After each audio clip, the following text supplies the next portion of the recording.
Hey, what's up guys? This is episode 3. I wanted to say thank you everyone for tuning back. I was really happy with the responses towards the Hannah review, towards the weekly wrap, at how many views I got.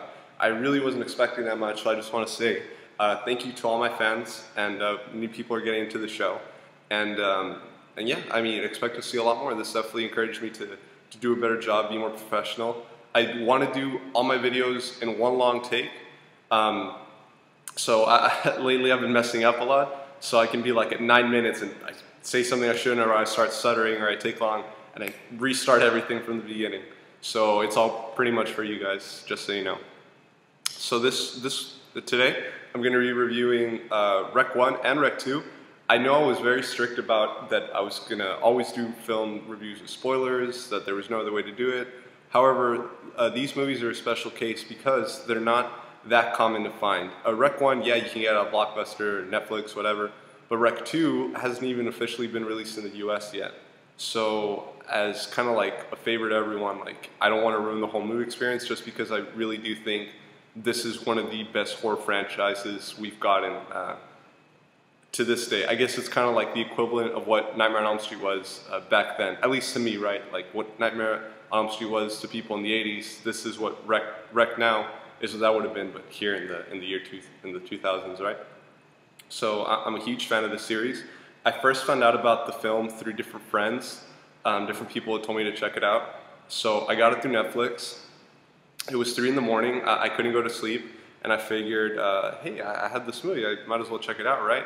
And by far the worst, or not worst, but the best. By worst I mean scary, but the best horror movie experience ever. I was so frightened.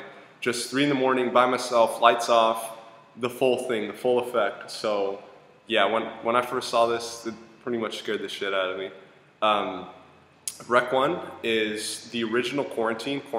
The people who made Quarantine bought the rights from the writers and the directors, and then they remade it into Quarantine, right? Now I know a lot of people have reviewed that movie horribly, even though it's supposed to be a shot-for-shot remake, but I guess just when you don't have the authenticity of the real actors, or not the real actors, but the original actors, and then the Spanish language and all that stuff, it's just not going to work out. I guess that's what made Rec 1 that scary. So this is a film directed by 2 directors, and now I don't want to butcher their names, but Juanmi Balaguero and Paco Plaza. Now, what's really impressive about this film is that the budget is said to be around $2 million, according to IMDb and Wikipedia, and it grossed apparently around 32 million. I don't know if that's worldwide or only in Spain and the US, but overall, no matter where it made it, for a film that was made for about 2 million to make 32, hey, that's a pretty good profit. So the film, I could say, was highly successful.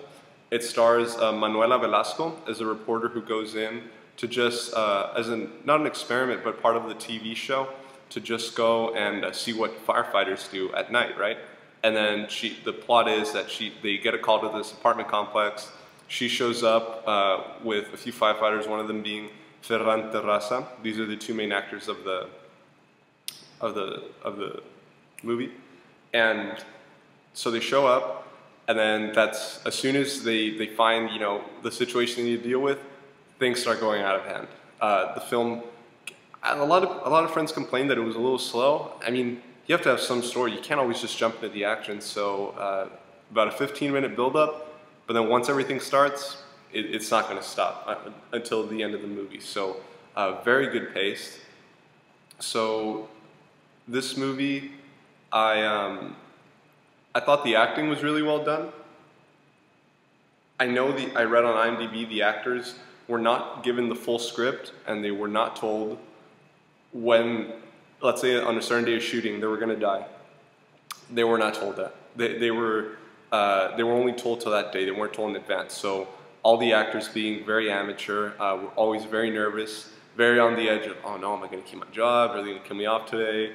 So I put them in a really stressed out mood, which is what they needed for the film anyway. I mean, the whole film, everyone's screaming, going crazy, because you really don't know what's going on, aside from there's people trying to kill you, right?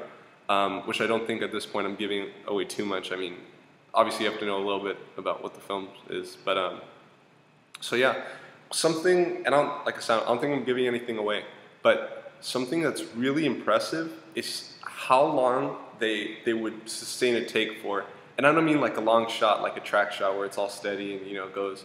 I mean like actually just, since the film is shot Cloverfield style, the handycam setting, it's not overdone to the point where it makes you sick. I've never gotten sick from a movie like that. I think that's a dumb excuse, unless the film really is like really shaky. But every movie people have complained about, oh, it was too much. It really wasn't. You're just kind of being a bitch. So, so yeah, like I never thought it was overdone. And there's these scenes where, like, let's say they run into some sort of trouble, right? The characters, and then they go down the stairs, and then there's something else, and then someone dies, and whatever. And it won't cut for like 15 minutes, and you can't tell that there's an edit or anything. I'm pretty sure there wasn't. So just really, really impressive. Like, man, how long they had to do this take for it. It's like me, how I explained the video. If I'm at 9 minutes or something, I mess up and I start all over. It's like, wow, these people have to go through that as well, you know. And it just, like I said, very, very impressive. I think these guys, the directors, they are getting a lot of credit for it, especially since after the success of this one, being able to make the sequel. And then I know there's other projects out there they've been given. So I really enjoy when directors that do untraditional things and just, you know, they have this one dream, this one goal they want to do, and they achieve and they're successful for it, they get admired for it. I really admire that, and I think that's cool. I mean, that's how a lot of people started off, practically every director, but foreign ones, it's a little harder for them, right? I think, at least. So I think that was really cool. They got recognition for that. Overall, I just want to say that, you know, this is probably my favorite horror movie of all time. Like I said, it scared the shit out of me. I showed it to some friends. It scared the shit out of them.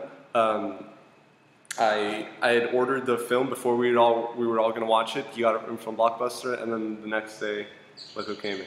So if part 2 was out, I'd have it on DVD right now, or Blu-ray preferably, but it's not. You can find it on the internet illegally, but I mean, you know, you gotta do what you gotta do for those types of movies. So let's get into Rec 2 for those people that might have seen it. Or if not, if you've seen Rec 1, you're interested in Rec 2. So the way I was able to see these movies was we had the DVD and then the one on a SD card. We saw it through an Xbox, and we had a double feature. We saw Rec 1 and Rec 2 back to back. And I have to say, I really do think that is the only way to see the film, because I don't think the film is Rec 1's even that long to begin with. Rec 2, I think, clocks in at about probably like 20 minutes more. So definitely, I think that's the way to watch the film. You just want to do this big like horror movie fest, just totally. I think that'd be the way to do it. Rec 1, Rec 2, back to back. So Rec 2 definitely delivered as a sequel. It did answer a lot of questions, but it did also bring up a lot of questions and still leave things unanswered, which might just be plot holes that they can't write in, which is fine anyway. I mean, the movie's still good. It's not going to ruin it. This film did something so interesting with lighting that we've never seen before, that obviously I'm not going to give it away, right? But it just involves something with the camera and lighting, and that, well, I don't want to give anything away, but trust me, anyone who sees a movie, you will understand what I'm talking about lighting, and it just makes it so cool. Aside from that, the whole first movie was told by one camera, seeing all the action, whereas this movie was told from separate cameras once the SWAT team goes into the apartment building, because everyone was isolated at first, right? So that's how the film, that's how it's directed, by multiple points of view, pretty much. I do have one complaint on the movie. There are these characters that are introduced about halfway into the film that, you know, the action, well, there is action, but like the tension, it's just, you're always on the edge of your seat with this movie. And it's building up and it's becoming such a great film. You're like, man, like this is such a badass fucking sequel. Like, it's awesome. And then these characters are introduced that, yeah, even though they were tools to move the plot along, they completely ruin the movie and don't, like I said, they do have some point to them, but they were so annoying, and it was just, it almost ruined the movie. Like I said, you're on the edge of your seat, the pacing was really good, and then it comes to a complete stop, and it like goes even back more steps when these characters are introduced. And I just think, yeah, they didn't have to be so annoying. Like, they could have done something else with them. Anyone who has seen the movie, or when you see it, you don't even have to know what I'm talking about, and you're gonna feel the same way. And I went on IMDb to see other people's thoughts, and everyone thought the same thing. Those fucking people sucked. Like, they were so annoying, and they should have gotten way better actors or something. But I bet they probably wanted to make this a tight budget as well, to put more money into effects and stuff, which you can tell, way bigger budget on this one. So yeah, I don't want to give too much else away. I don't feel like I have, but I know I will if I keep trying.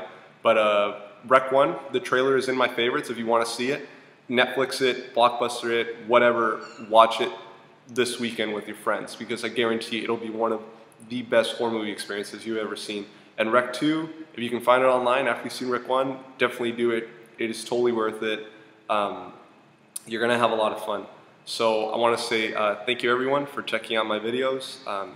Go ahead, and if you want to, just because I can put up videos unexpectedly, just if you don't follow me on Facebook, on Twitter, or if I won't even post it there, just go ahead, subscribe, so you can get, you know, my exact feedback on when everything would be coming out. And then also shoot me an email for the show, alangeek@hotmail.com, and just let me know any suggestions, any thing you want me to talk about. I'm actually willing to talk about, like, I'm a fan of a lot of podcasts, and I've always wanted them to do, I like their reviews of new movies. I always wonder what it'd be like to do a review of an older movie.